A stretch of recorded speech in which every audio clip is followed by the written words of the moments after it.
नमस्कार दोस्तों, स्वागत है आपका हमारे YouTube चैनल पर जिसका नाम है परीक्षिता एकेडमी। और आज के हमारे इस वीडियो में हम इक्विटी एंड ट्रस्ट के अंतर्गत जो कि LLB 4th सेमेस्टर का मुख्य रूप से टॉपिक है कि बात करने वाले हैं। तो इस सीरीज़ में हम लेक्चर 1 आज लेकर आए हैं जो है साम्या की यहाँ पर हम जनरल डेफिनेशंस, उसके कॉन्सेप्ट, उसका जो नेचर है उसके बारे में बात करेंगे, या कुल मिला के कहें हम यहाँ पर इक्विटी के बारे में जनरल बातचीत करेंगे। सो गाइज, अगर आप भी हमारे इस चैनल पर नए हैं और लॉ फील्ड में हैं और इस टॉपिक को समझना चाहते हैं या इस सब्जेक्ट को पूरा कवर करना चाहते हैं तो हमारे चैनल को जो है आज ही सब्सक्राइब करें। वीडियो के बारे में ज़रूर बताएं कि आपको कैसा लगा। तो चलिए आगे बढ़ते हैं, बिना टाइम वेस्ट करे हम बात करते हैं साम्या और इक्विटी के बारे में। तो इक्विटी में आज के हमारे इस लेक्चर में हम क्या कुछ पढ़ने वाले हैं, यहाँ पर हम उसका इंडेक्स दे रहे हैं। तो हम यहाँ पर संकल्पना यानी कि जनरल उसकी बातचीत करेंगे, कॉन्सेप्ट देखेंगे, साम्या विधि के स्रोत के रूप में किस प्रकार से उपयोग होती हैं, साम्या की परिभाषा विभिन्न विद्वानों के द्वारा, इसकी प्रकृति और रूपरेखा के मुख्य रूप से आज हम यहाँ पर बात करने वाले हैं। तो चलिए संकल्पना की बात करते हैं। तो यहाँ पर हम जो है आपको समुद्र में से हम यहाँ पर कुछ मोती निकाल के लाए, यानी कि इसका कंसेप्ट बहुत बड़ा है। तो यहाँ पर हम कुछ चीज़ें बातें या हम कहें नोट्स आपके लिए तैयार कर रहे हैं। तो आप इसको अपनी ऐसे राइटिंग में इस्तेमाल कर सकते हैं अगर आप रिटन एग्जाम में अपीयर हो रहे हैं। तो चलिए बढ़ते हैं आगे। तो यहाँ पर जो साम्या का कॉन्सेप्ट इक्विटी, तो हमने देखा है कि विधि के स्रोत के हमने आप लोगों ने जो है प्रीवियस क्लासेस में पढ़ा होगा कि अगर हम कहीं पे कोर्ट में केस कर रहे हैं तो वहाँ पर किस प्रकार से जो है हमारी बातों को सुना जाएगा। तो सबसे पहली बात होती है विधि, यानी कि कानून में उसका विवरण दिया होता है। फिर जो है कानून का जब विवेचन किया जाता है, जब विभिन्न घटनाक्रम पर जो है न्यायालय जजमेंट देते हैं तो न्यायिक निर्णय कहते हैं। कुछ रूढ़ियाँ होती हैं, ठीक है, जो इंग्लैंड में कॉमन लॉ की तरह माने जाते हैं। इस प्रकार से कई विधि के स्रोत जो है बनते चले जाते हैं और उस प्रकार से उसका जो है व्यक्ति को का केस का निर्धारण किया जाता है। तो साम्या भी यहाँ पर एक विधि के स्रोत की तरह काम करती है। तो साम्या एक्चुअल में क्या होती है इसकी हम बात करते हैं। तो हम अगर हम जनरली बात करें तो मनुष्य क्या है, एक सामाजिक प्राणी है, वो समाज में रहता है। अब यहाँ पर जब वो समाज में रहता है तो उसका अन्य व्यक्तियों का हितों को लेकर, अधिकारों को लेकर, उसके स्वभाव को लेकर, विचारों को लेकर, उसके कार्यों को लेकर क्या होती है, टकराहट होती है, विवाद होते हैं या झगड़े होते हैं। और उसके निपटान के लिए क्या होता है, विधि का निर्माण किया जाता है जिससे समाज में शांति बनी रहे। यानी कि मनुष्य के व्यवहारों को के क्या सही है क्या गलत है, इसका निर्धारण जो है कुछ रूल्स के द्वारा किया जाता है जिसको विधि कहते हैं। अब विधि में एक्चुअल में ऐसा माना जाता है कि जो समाज है वो प्रगतिशील है। आज कुछ और धारणा है, कुछ समय बाद उसकी धारणा कुछ और होती है, किसी एक ही मुद्दे पर वो धारणाएं बदलती रहती है। तो किस प्रकार से क्या सही है और विवादों का पक्षपातहीन निर्णय किस प्रकार से किया जाए, तो हम मानते हैं कि ये प्राकृतिक न्याय के सिद्धांतों पर आधारित होता है। तो साम्या की उत्पत्ति भी वहीं पर होती है कि जहाँ विधि खामोश हो जाती है या फिर कहीं उसका हमें विवरण नहीं मिलता है तो फिर साम्या का इस्तेमाल किया जाता है। तो साम्या का शाब्दिक अर्थ से ही हम उसका जो है कार्य क्षेत्र को समझ सकते हैं कि यह प्राकृतिक विधि पर आधारित न्याय और उचित व्यवहार पर आधारित होता है। ठीक है, यानी कि कोई भी व्यक्ति अपने मामलों में स्वयं निर्णय नहीं कर सकता है, प्राकृतिक न्याय का सिद्धांत है। तो इसी पर यह आधारित होता है। और साम्या जिस समय लिखा हुआ एक्चुअल में साम्या है, ठीक है, कहीं पर भी साम्य लिखा रहता है, कहीं कहीं पे साम्या, तो हमें इसका इंग्लिश नाम जनरली पड़ता है। तो साम्या जो होती है विधि का एक स्रोत है जो विधि को क्या करती है, लचीला बनाती है और प्रस्तुत मामले का समाधान करती है। फॉर एग्जाम्पल, अगर आप सिविल कोर्ट में है और वहाँ पर अगर आपको कुछ बात न्यायालय को कहनी है और आपको कोई ऑप्शन नहीं मिल रहा है कि भैया विधि में कोई कानून बना ही नहीं कि आप अपनी उस बात को रख सके, तो वहाँ पर एक सेक्शन होता है 151 CPC के तहत। वहां पर आप कोई भी बात इस धारा के तहत बोल सकते हैं और न्यायालय जो है अपने विवेक के आधार पर निर्णय लेता है। तो साम्या का बिल्कुल वही काम होता है कि आप आई थिंक समझ गए होंगे। तो चलिए अब हम बिल्कुल इसी को आगे बढ़ाते हैं। तो इक्विटी शब्द की जो उत्पत्ति, हम पहले इसको रफ कर देते हैं। इक्विटी शब्द की उत्पत्ति जो है लेटिन शब्द से एक्विटास से हुई है, ये याद रखना है, जिसका अर्थ होता है समतल करना, अर्थात बराबर करना, अर्थात न्याय देना। तो ये मुख्य रूप से किस पर आधारित है, अगर आपने ये याद कर लिया, ईमानदारी, समता, नैसर्गिक न्याय के सिद्धांतों पर या इसके द्योतक पर, तो बस आप साम्या के कॉन्सेप्ट को समझ गए। आई थिंक ये 4 बिंदुओं पर आपको साम्या समझ में आ जाना चाहिए। अब हम बढ़ते हैं साम्या विधि के स्रोत के रूप में।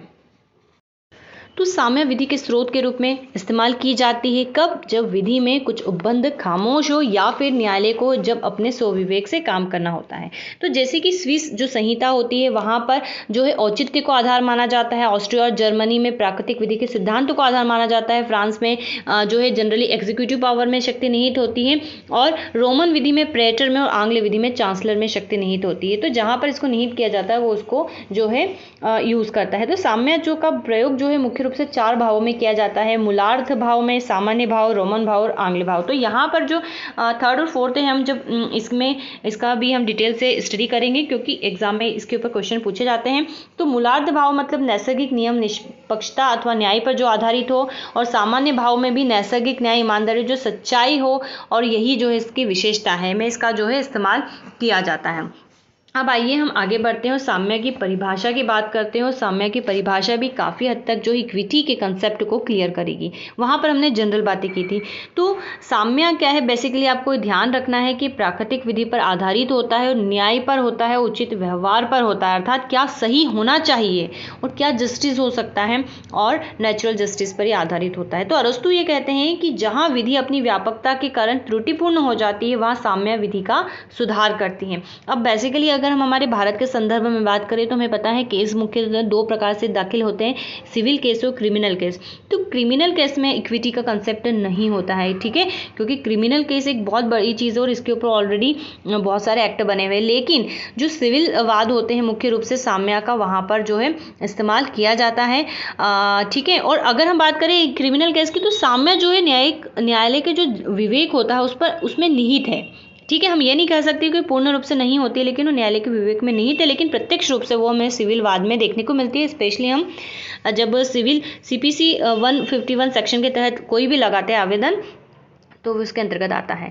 तो चलिए, तो अरस्तु क्या कहते हैं आपने समझ लिया। प्लेटो कहते हैं कि किसी बौद्धिक न्याय प्रशासन के लिए साम्य अपरिहार्य है। सर हेनरी मैन के अनुसार साम्य का अर्थ किसी ऐसे नियमों के समूह से है जो सिविल विधि के समीप स्थित है, जो हम आपको बताने की कोशिश कर रहे थे अभी, और उससे भिन्न सिद्धांतों पर आधारित है, और इन सिद्धांतों में अंतर्निहित श्रेष्ठता, पवित्रता के कारण सिविल विधि को अकस्मात ही अभिभूत करने का दावा करती है, यानी कि यह बिल्कुल पवित्रता पर आधारित होती है। चलिए, जे वेस्ट कहते हैं कि साम्य एक बौद्धिक शक्ति है जो क्रम से आने वाली पीढ़ियों के मानसिक दृष्टिकोण में धीरे धीरे हुए परिवर्तन द्वारा प्रभावित होती है, और इस प्रकार के तथ्यों के समूह की सामान्य विधि के परिणाम को समझ में निरंतर बढ़ती हुई आवश्यकताओं के अनुसार परिवर्तित और परिमार्जित होती हैं, ठीक है। तो ये जो इनके एक्चुअल वर्ड्स थे हमने वहाँ पर बिल्कुल डेफिनेशन वही लिखी है। निश्चित रूप से आप कई बार पढ़ेंगे तो आप अपनी ऐसे राइटिंग बेहतर तरीके से कर पाएंगे।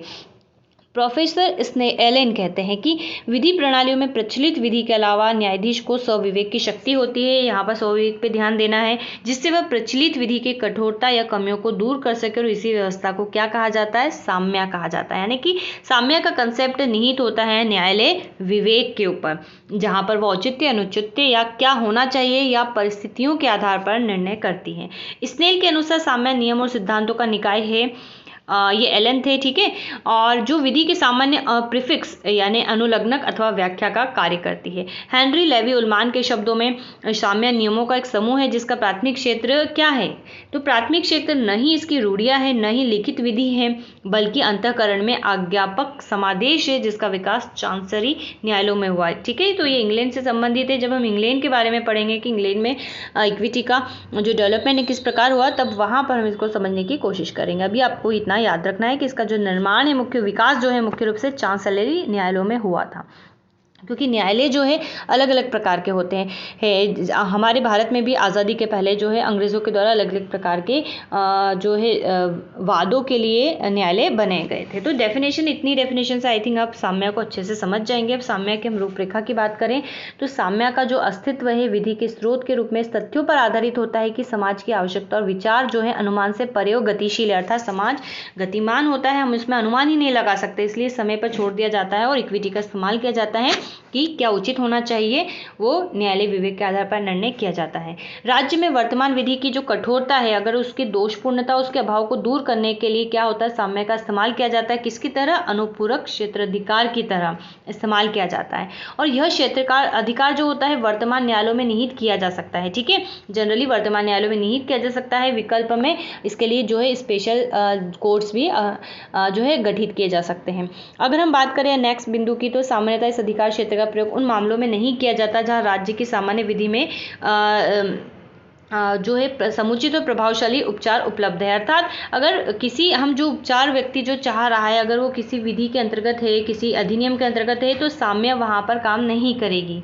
ठीक है, राज्य विधि के अंतर्गत जो है बेसिकली ये परिभाषित होते हैं। और मुख्य रूप से वैसे तो हमने कह दिया कि अगर विधि में है तो नहीं होती है, लेकिन विधि की भी व्याख्या करते समय न्यायालय जो है अपने विवेक के आधार का इस्तेमाल कर जो है इसके अंश का इस्तेमाल कर कोई निर्णय देता है। तो ये इसका मुख्य बिंदु हमको समझना है। अगर हम बात करें नेक्स्ट बिंदु की, तो साम्य का जो स्पष्ट गुण है उसकी मौलिकता में है। यह शेष विधि जिसके अंतर्गत जो नियम होते हैं, विधि होती है और रूढ़िगत विधि भी सम्मिलित है, से भिन्न होती है और विधि का अर्थ सीमित रूप से किया जाता है। अब अगले बिंदु की बात करें तो साम्य जो है विधि का अनुसरण करती है, अर्थात साम्य इस प्रकार के निर्णय कभी नहीं देगी जो कि अगर विधि बनाई जाती तो अनुचित होता।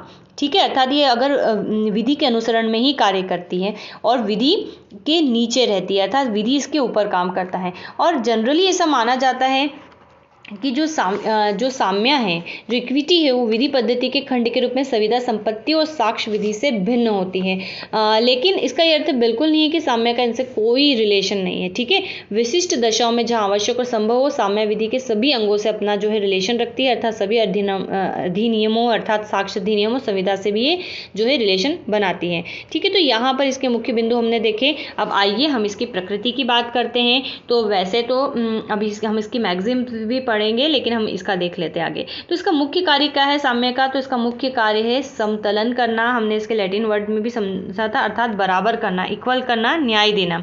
तो साम्य की क्रिया जो होती है वो व्यक्तिबंधी होती है।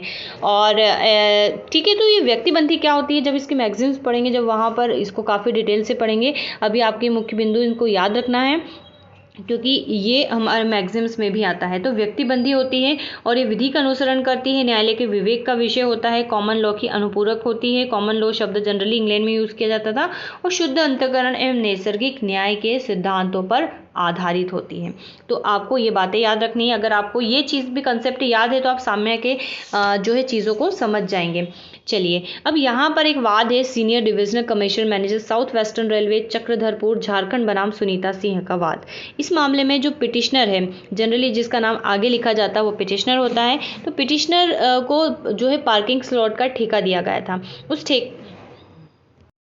तो पिटिशनर को क्या हुआ था, पार्किंग स्लॉट का ठेका दिया गया था और जब काम नहीं हुआ तो इन्होंने फिर से जो है निविदा जारी की और पिटिशनर ने इसमें भाग लिया और पिटिशनर द्वारा पूर्व ठेके की सुविधा के अंतर्गत अग्रिम राशि कुछ जमा करा दी गई थी। तो न्यायालय ने यहाँ पर यह कहा कि नहीं, आपको वह अग्रिम राशि कुछ खर्चों को काटकर इनको वापस लौटाई जानी चाहिए, इसे जब्त करना जो क्या है गलत होगा। तो ये क्या किस पे बेस्ड था कि साम्य न्याय एवं शुद्ध अंतःकरण के सिद्धांत के पर आधारित था, अर्थात साम्य जो है न्याय एवं शुद्ध अंतःकरण के विपरीत नहीं होना चाहिए। तो यहीं पर हमारा ये वाला टॉपिक जो होता है खत्म होता है। तो दोस्तों बताइएगा वीडियो कैसा लगा। तो ये हमारा लेक्चर 1 था इक्विटी एंड ट्रस्ट के अंतर्गत। हम नेक्स्ट लेक्चर पे कवर करने वाले हैं इंग्लैंड में जो साम्य विधि के विकास के बारे में। तो बताइएगा वीडियो कैसा लगा। अच्छा लगा हो तो चैनल को लाइक शेयर सब्सक्राइब जरूर करें। Have a nice day, thanks for watching.